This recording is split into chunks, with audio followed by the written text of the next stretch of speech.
হাতে কাটা সেমাই পিঠা ঐতিহ্যবাহী খাবার এটা। তবে এটা ঝামেলার মনে করে অনেকেই বানাতে চান না। প্যাকেটের কিনা চালের গুঁড়া দিয়ে এরকম হাতে কাটা সেমাই বানাতে পারবেন একটা সিক্রেট টিপস ফলো করলে।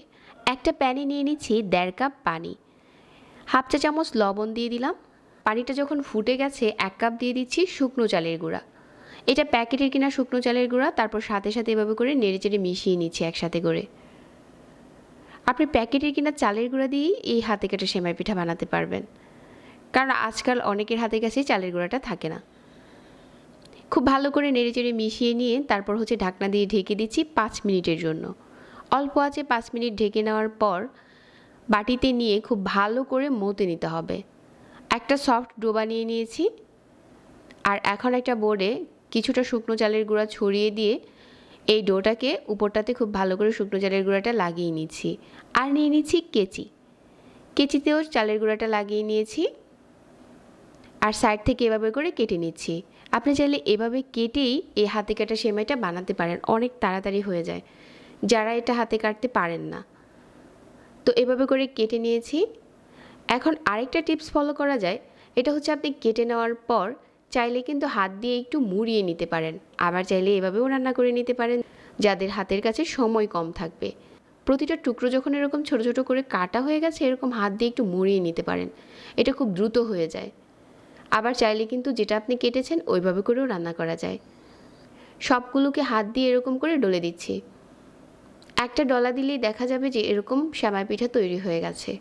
একটা করে ডলা দিয়ে দিচ্ছি। আমাদের হাতে কাটা সেমাইটা এখন রেডি হয়ে গেছে। আর চুলায় একটা প্যানে 3 কাপের মতো লিকুইড দুধের সাথে 1/3 কাপ দিয়ে দিচ্ছি পাউডার দুধ। আর সাথে দিয়ে দিলাম কিছু আস্ত গরম মশলা, এলাচ, দারচিনি আর তেজপাতা। খুব ভালো করে নেড়েচেড়ে মিশিয়ে নিচ্ছি একবার। আর অপেক্ষা করছি এই দুধটা ফুটে যাওয়া পর্যন্ত। আপনি যদি লিকুইড দুধের সাথে গুঁড়া দুধটা দেন এটা তাড়াতাড়ি ঘন হয়ে আসে, খেতে টেস্টও ভালো আসে। 1 কাপ চিনি দিয়ে দিচ্ছি। চিনিটা দিয়ে ভালো করে নেড়েচেড়ে মিশিয়ে নিচ্ছি। আর এখন দিয়ে দিচ্ছি হাতে কাটা সেমাই।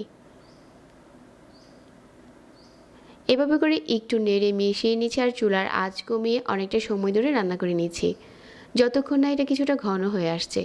আপনি এভাবে করে চামচ দিয়ে উঠালে বুঝতে পারবেন ঘনত্বটা কেমন হয়েছে।